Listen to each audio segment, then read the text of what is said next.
Come on! Yes! Oh my god! Come on, double Elizabeth, double Elizabeth, come on, please! Seven Deadly Sins, family and friends, welcome back to another video. Today we're going to go over Elizabeth and how to build her and whether she is worth summoning. So I've already done this video, but I'm re-recording it because I wasn't happy with what I had done before. So without further ado, let's have a quick look at her potential and her gear setups, and then we can go from there. So potential wise, from an all-round perspective, if you're a low spender or free to play, P5 is a very, very good stopping point. If you can get her to P6 or P7, amazing, right? It is a lot P6 or P7, especially with her Holy and her Wind setup. Caveat with her Wind setup, you kind of need Clotho. Of course, if you're Whale, get her to P10 because it's an absolute insane buff. You get an basically 4k attack to all your characters, right? So this is really nice, charging efficiency and damage reduction. More damage reduction, but you're getting pierce and crit chance. A bunch of elemental attack. This is more just for healing, doesn't really too matter for supporting wise, as you healed enough as is. And then, as I said, a bunch of attack. For Earth setup, you only need P5 or P10. The rest in the middle don't really matter at all. So with that being said, quickly got out of the way, let's have a look at her gear.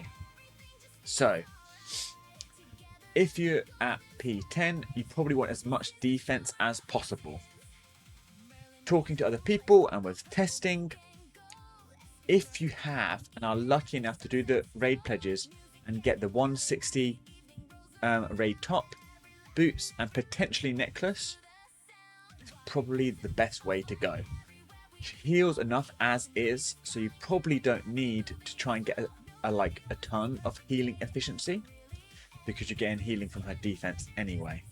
So what I would suggest you do is have a raid top, a raid bottom, a raid necklace, and then 4-piece life crystal, because you can get a double healing efficiency life crystal earring, which is really nice. And then just to get the 4-piece of the life crystal, so you get more health for your team. Now, myself and many included do not have those pieces. So now what do we do? If you're purely looking for healing and you don't have P10, because then you don't need as much defense, you're just looking for the healing now, 7-piece life crystal set is fantastic. Now some might say, hang on a minute, what about using a 4-piece watcher for the defense and then using the 100-day accessory set for 30% healing efficiency, right?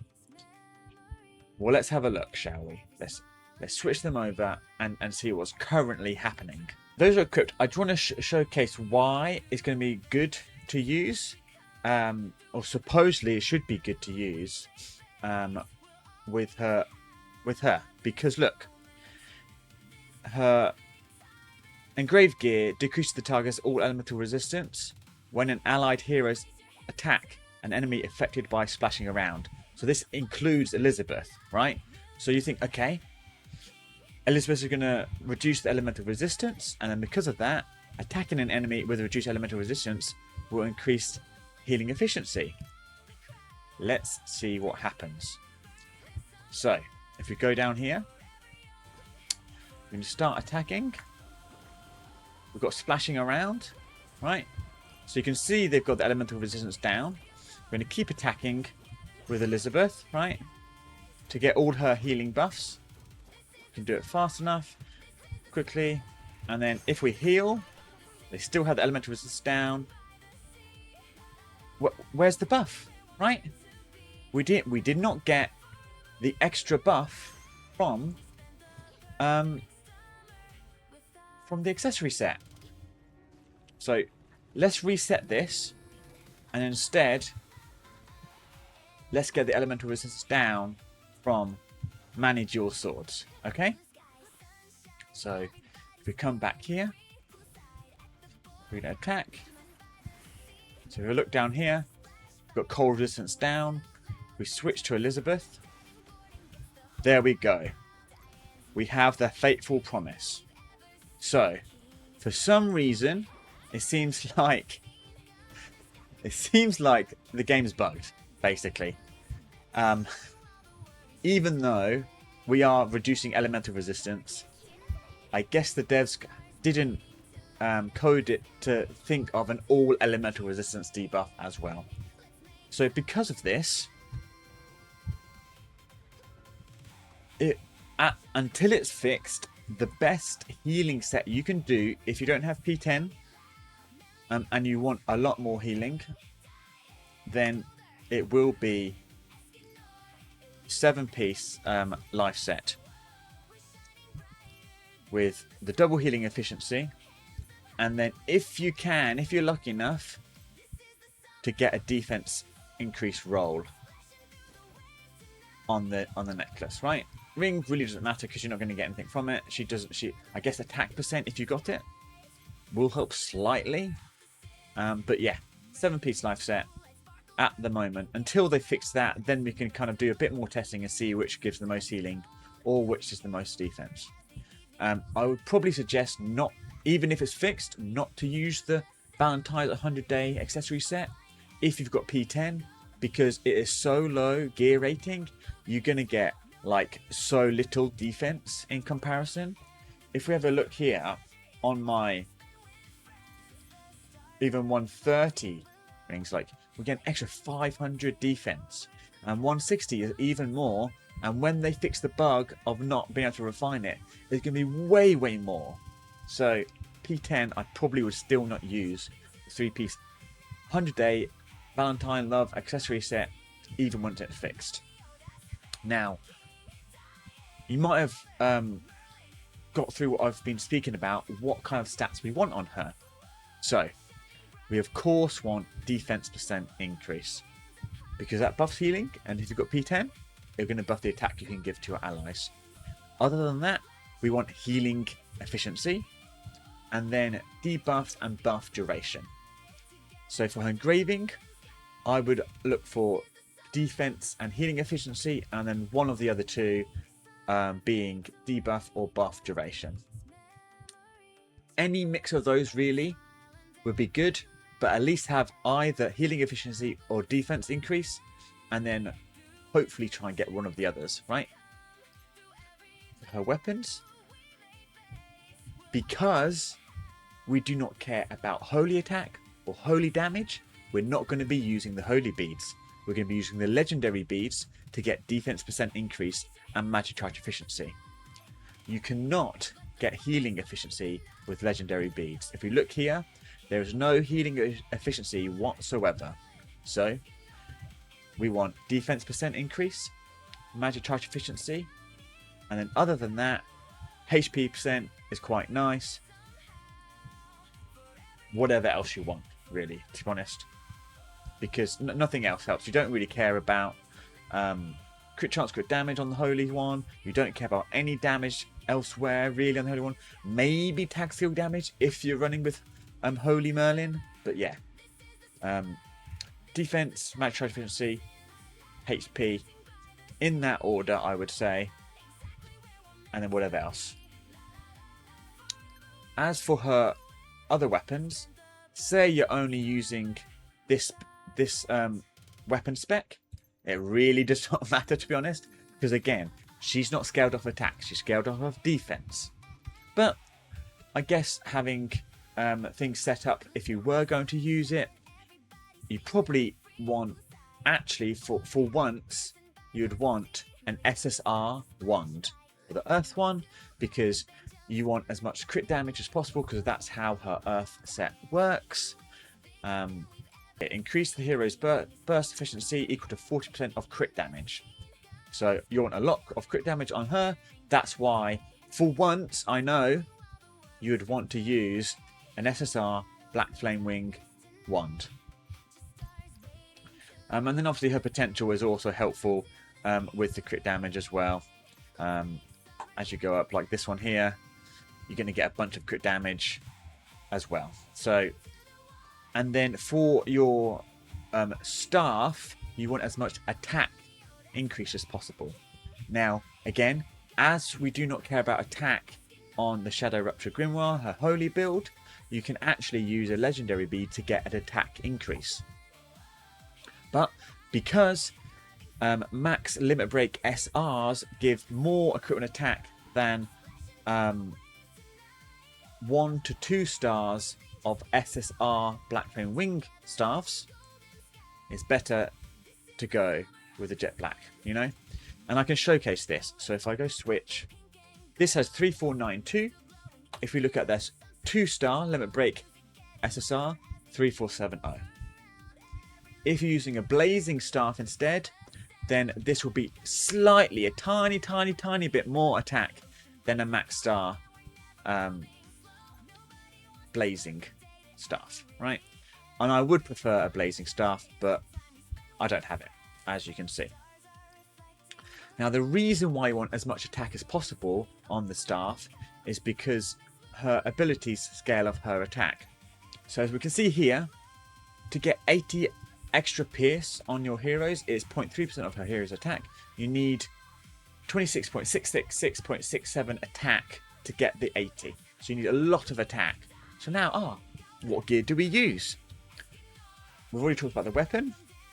So surprisingly, what you can use is the brand new gear that's come out.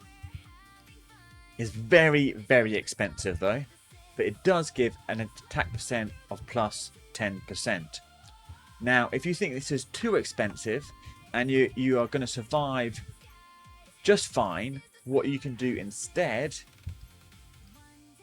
is use a 3-piece Thunderous set, right? Because it's 7.5%. So, and this could hopefully help you get up to that 26 to 27k. Someone in the official Discord server used the craftable 10% piece and he got over 27k. So I'm not sure if the 2.5% missing is necessary, but this may be a good stepping stone until you have the resources to craft that 10% one. Of course, you'd use your highest gear rating ring with as much attack percent increase. So if you are lucky enough to get a good high ring from the raid with attack percent, then that's what you'd probably use to help you get to that near 27k attack percent attack stat to then use for her passive, right? And then obviously this one, the Holy Wave, is based on your attack. It's 3k, and then when you get potential high enough, it'll be 6k, right? So attack is very, very important on the staff. You will want attack percent increase, as we've already got here, for her staff, as that's what it's built from. We do not have the engraved gear for the fire spec yet, but when it comes out, you probably want to look for crit damage on there as the bonus rolls. I hope that this video has been helpful, make you understand how her kits work and what to build.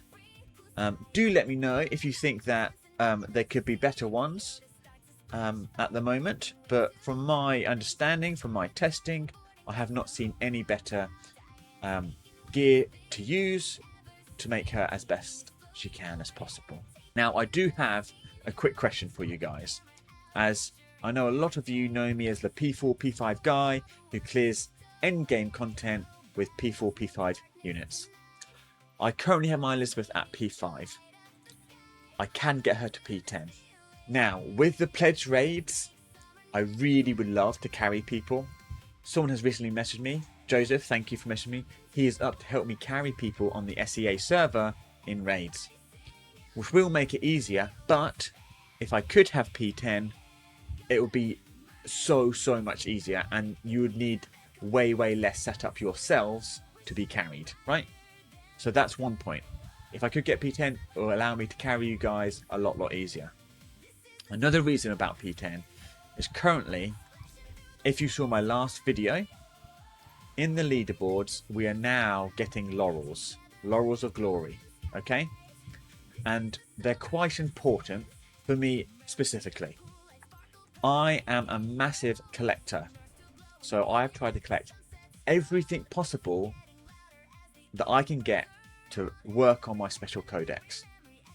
Got all heroes, I've got every single available weapon at the moment. 6 are currently impossible to get. I have got every single pet available to me other than the Laurel ones, and this is why. And then I've got as many skins as possible. So because I pressed the wrong one, because 4 pets need Laurels of Glory to get, and a lot of them, I would love to be competitive within the leaderboards.